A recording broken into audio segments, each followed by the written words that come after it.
Hai guys, kembali lagi bareng gua di Baraya Anime. Gimana kabar kalian, wahai para penikmat konten spoiler? Semoga kalian selalu diberi kesehatan, dilimpahkan rezekinya, dan dipermudah segala urusannya. Di video kali ini, gua mau nerusin kisah si klasik nerd di dunia game. Setelah di part sebelumnya, Jupiter nampak yang saya terkapar di tanah dan akan dicucuk oleh Living Armor. Melihat pemimpinnya terkapar, para tentara bayaran yang menjadi bawahannya berusaha melindunginya. Di tempat lain, As mulai merasa panik. Jupiter adalah salah satu kunci utama kekuatan militer di Stake 1. Saat ini sedang terpojok. Lucas meminta izin As untuk mencoba menembakkan meriam ke arah party Jupiter.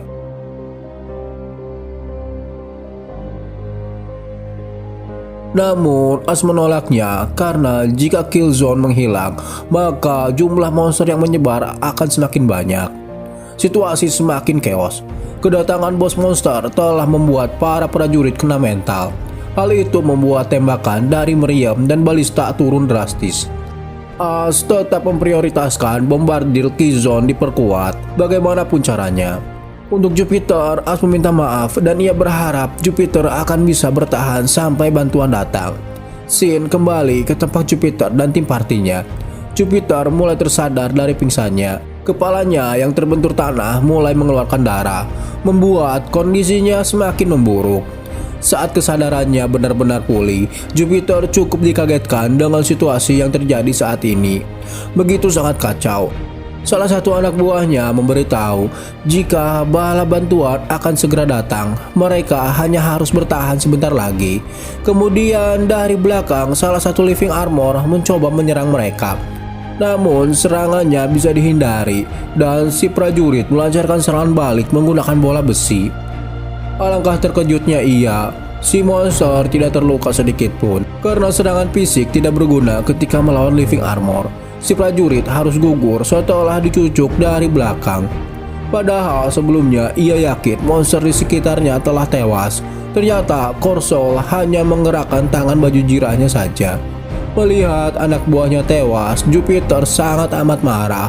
Namun dirinya tidak mempunyai cukup mana untuk melancarkan serangan petir. Satu persatu rekan Jupiter tewas mengenaskan.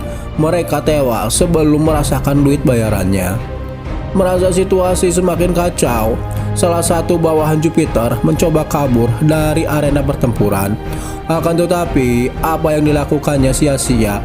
Living Armor melemparkan tombaknya tepat mengenai punggungnya.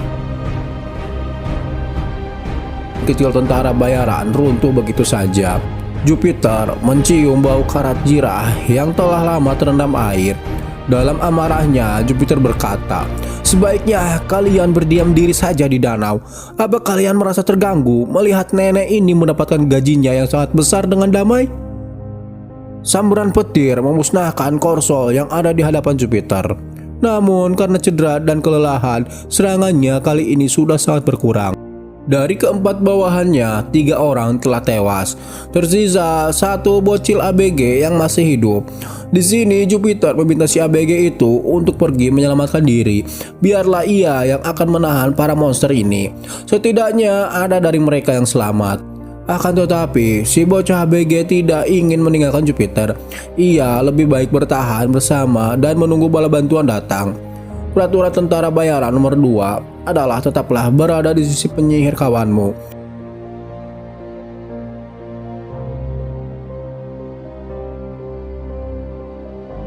Si bocah BG merasa daripada kabur tanpa menunggangi kuda, taktik si bocah BG itu efektif. Ia tidak membunuhnya, melainkan hanya ngegebahkan dan memberikan mereka jarak. Sebisa mungkin dirinya akan bertahan selama Jupiter mengisi mananya kembali. Sebetulnya Demian telah membantu si bocah ABG dari kastil menggunakan crossbow. Tetapi itu tidak cukup menahan monster sepenuhnya. Dan ketika Jupiter berhasil mengisi mana sihirnya, tubuh si bocah ABG telah dicucuk bertubi-tubi oleh tombak. Melihat bawahan terakhirnya tewas, Jupiter begitu sangat amat marah. Sambaran geledek menghanguskan para Living Armor di sekitar mereka. Dalam hatinya, Jupiter merasa andai dirinya bisa lebih cepat mengisi mana, mungkin saja nyawa bocah itu bisa terselamatkan. Makanya ambil bab ungu biar mananya awet. Jupiter menghampiri si bocah ABG itu dan berkata, ada peraturan nomor 1 dalam peraturan bertahan hidup pemburu bayaran, yaitu jangan ambil misi yang memberikan uang terlalu banyak. Bocah itu menangis seraya berkata, "Ibu." Ken, ternyata si bocah ABG itu buraknya si Jupiter. Sepeninggal semua anggota partinya, Jupiter bertarung nampak seperti kerasukan. Sekali serang, beberapa living armor tewas. Namun serangan itu berdampak juga kepada lengannya. Tangan Jupiter mulai mati rasa. Darah terus nyurucut ke tanah. Hingga untuk nyeduh rokok pun Jupiter sudah tak sanggup. Di hadapannya, segerombol living armor berlari untuk membunuh Jupiter.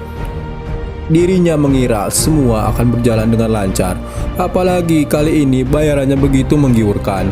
Jupiter telah pasrah dengan keadaan ini. Mungkin ini adalah ajalnya. Akan tetapi kematian belum mau merenggut Jupiter saat ini. Dari belakang bantuan datang. Sekali tebas para monster living armor di hadapannya musnah seketika. Orang yang membantunya adalah Lucas.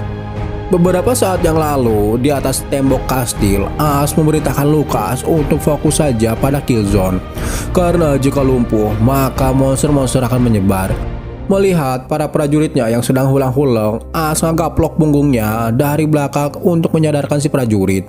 Bersama itu, skill pasifnya aktif, Indomitable Commander.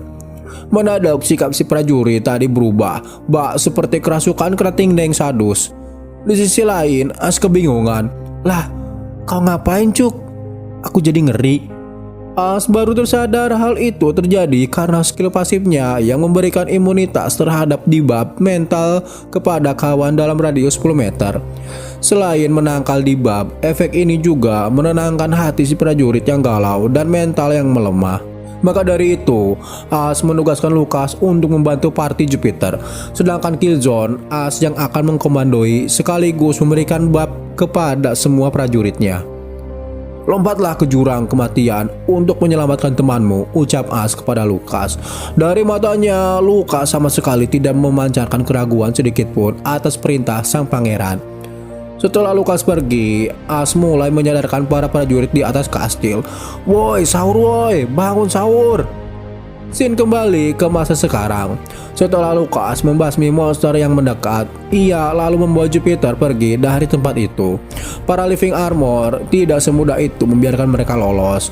Tombak-tombak mulai dilemparkan, tapi dengan mudah Lucas menghalaunya. Namun Lucas merasa kecewa. Andai saja dirinya lebih cepat datang, mungkin rekan-rekan Jupiter dapat diselamatkan. Jupiter berkata kepada Lucas untuk menyimpan penyesalan itu hingga mereka berhasil membasmi seluruh monster-monster ini. Saat ini Jupiter merasa sangat marah dan rasanya sudah lama ia tidak merasa sejengkel ini. Scene lalu memperlihatkan Killzone kembali dipulihkan berkat Indomitable Commander. Jupiter yang selamat. As merasa Dewi Fortuner kembali menghampirinya. Namun ia merasa sedih karena kehilangan 4 karakter hero berharga dalam sekejap. As terlalu mengandalkan pengalaman gamenya yang padahal ada perbedaan mencolok in-game dan real life. Di in-game hewan tidak terkena debuff mental, tetapi di dunia nyata hewan pun dapat terkena debuff. Karena kejadian itu, As mencoba untuk berpikir lebih realistis, membedakan dunia game dan dunia nyata. Di hadapannya juga sesuatu yang hanya terjadi di dunia nyata. Tembakan meriam telah membakar tembok kayu sebagai penghalang living armor. Killzone yang mulai hancur membuat para monster dapat bergerak bebas, hampir mendekati benteng. Sebetulnya As ingin mengakhiri pertempuran di area Killzone hingga bosnya datang. Tapi apa boleh buat, rencana hanya rencana yang menentukan yang maha kuasa. Tetapi jika dilihat dari sisa musuh yang ada, kemungkinan besar para prajurit benteng dapat mengalahkannya karena medan pertempuran masih dalam kendali As. Singkat cerita, Jupiter berhasil sampai di atas kastil dengan selamat. Jupiter meminta maaf karena tugas yang diberikan As kepadanya gagal, dan Jupiter merasa telah melakukan kesalahan yang fatal. Tetapi As dapat memaklumi kondisinya. Dirinya pun tidak menyangka kuda yang ditunggangi Jupiter akan mengamuk seperti itu. Di sini Jupiter kekeh kalau ini adalah kesalahannya. Untuk menebus kesalahan itu, biarlah ia yang akan menyetrum si besar yang di sana. As meminta Jupiter untuk memulihkan dulu kekuatannya, karena nanti kekuatan Jupiter sangat dibutuhkan. Setelah Jupiter pergi untuk beristirahat, As meminta prajurit artileri untuk menghentikan tembakannya, karena Killjoy sudah tidak berguna. As pun menyuruh Damian beristirahat terlebih dahulu untuk memulihkan mananya. Akhirnya pertarungan jarak dekat harus terjadi. Para Living Armor mulai memanjati benteng. As kembali memberi komando untuk petarung jarak dekat bersiap diri. Tapi sebelum bertarung, para prajurit melempari puing-puing bekas bangunan ke arah Living Armor yang sedang memanjat. Walau hanya beberapa yang tewas, tapi setidaknya ada usaha yang dipakai. Melihat keadaannya yang bertambah buruk, As mengaktifkan sinergi party dengan Jupiter tingkat party utama. Di sini kita mengetahui level party As.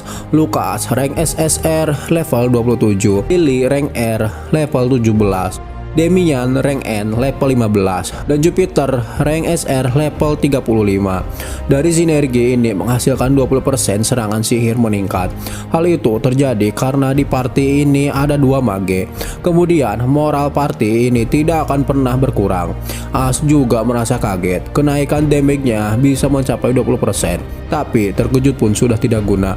Para monster sudah sampai di atas kastil. Pertempuran baku hantam pun dimulai. Di tengah rasa takut para prajurit, Lucas membasmi para monster yang bergerak lebih maju. Lucas memberi instruksi, ia akan menebas semua monsternya. Para prajurit hanya berdiri dan menahan pergerakannya saja.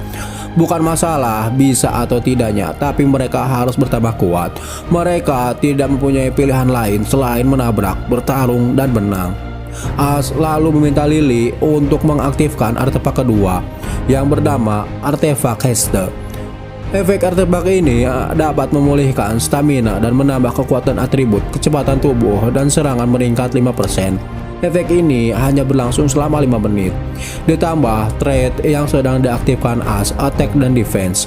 Dengan kekuatan itu, para prajurit menahan para monster yang memaksa masuk, dan Lucas yang melakukan finishingnya. Lucas dapat membasmi separuh dari musuh yang tersisa. Namun ketika efek artefak habis, para prajurit mulai kelelahan dan terluka. Damian menawarkan diri untuk membantu para prajurit di depan. Akan tetapi As menolaknya karena kekuatan Damian dan Jupiter akan sangat dibutuhkan ketika melawan si bos. Jadi ia harus beristirahat sepenuhnya. As berpikir keras apa yang harus dilakukannya. Semua aspek pendukung telah dipakainya. Pasti ada cara lain untuk bisa mengurangi jumlah prajurit yang terluka, sekaligus menghabisi musuh. Lalu tiba-tiba serangan api menewaskan Living Armor di belakang. Serangan itu berasal dari Lily. As sempat amnesia. Loh, kok bisa Lily menembakkan fireball? Lah, kan role gue magenan. Iya, kerja bagus. Nanti akan aku promosikan, ucap As. Tapi di sini Lily nggak mau dipromosikan. Dia ingin benar-benar pensiun dari peperangan. Karena serangan tadi, mana Lily langsung terkuras habis. As mendekati Lily dan mendorong kursi rodanya sembari mentransfer mana kepada Lily. Awalnya Lily menolak karena ia ingin pensiun. Tapi si komandan Dajjal ini malah mendorong kursi roda Lily ke arah para monster. Ya mau tidak mau, Lily menembaki mereka dengan Fire Magic. Karena sinergi trait As, serangan Fire Magic Lily meningkat 25% seperti pakai Glowing Ones. Ayo wahai penyembur apiku, semur lagi, semur lagi. Setidaknya perlakukan aku seperti manusia. Dan dengan bantuan Lily, para prajurit dapat menahan Living Armor. Lucas tetap menjadi asasinnya, dan Lily dipaksa minum potion mana agar bisa terus menyembur. Semua Living Armor pun telah habis dikalahkan.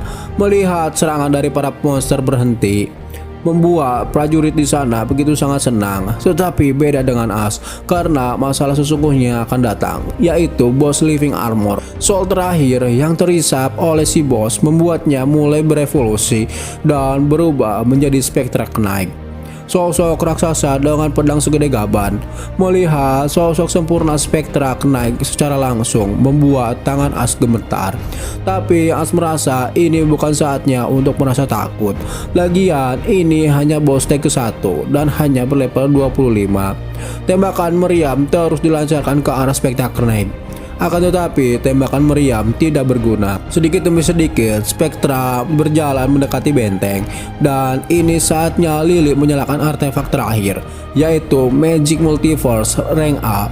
Artefak ini dapat meningkatkan kemampuan sihir seorang karakter hingga 100%, dan Ash memilih Jupiter sebagai penerimanya. Jupiter pun merasa dialiri banyak kekuatan dalam tubuhnya, serasa menjadi cabai-cabean lagi. Ash meminta Jupiter untuk menyerang monster di hadapannya dengan serangan penuh. Perpaduan kilat kuning dan biru menyelimuti tubuh Jupiter. Sebelum mengeluarkan serangan terkuatnya, Jupiter meminta semua orang untuk menjauhi sumber petir, kalau tidak mau ke Struma. Serangan awal Jupiter membuat Mark kepada musuh. Sebelum melakukan serangan kedua, Demian diperintahkan menyerang inti Korsol menggunakan crossbow raksasa. Thousand Eye aktif, tombak raksasa meluncur mulus tepat di Soul Magic.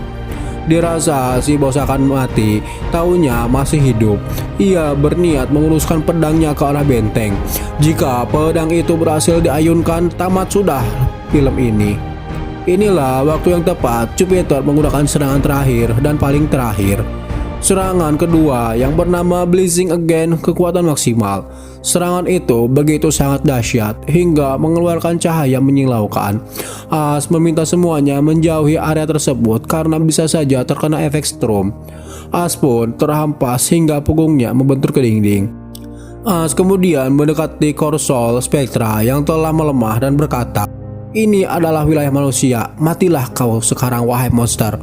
Peperangan telah berakhir. Sebuah pedang raksasa menancap di atas benteng kastil. Para prajurit bersorak atas kemenangan mereka. Tetapi ini bukanlah akhir. Ini adalah permulaan untuk menghadapi yang lebih keras, berbahaya, dan menakutkan. Stake 1 clear. Hadiah karena telah menyelesaikan stake ini telah dikirim ke inventory Anda. MVP di pertarungan kali ini Jupiter. Oh iya, MVP menurut versi kalian siapa guys? Tulis di kolom komentar. Oke lah guys, sampai di sini dulu pembahasan Manhwa part keempat. Next kita lanjut pertempuran stake kedua. Terima kasih bagi kalian yang nonton sampai habis. Sampai jumpa di video selanjutnya. Bye bye.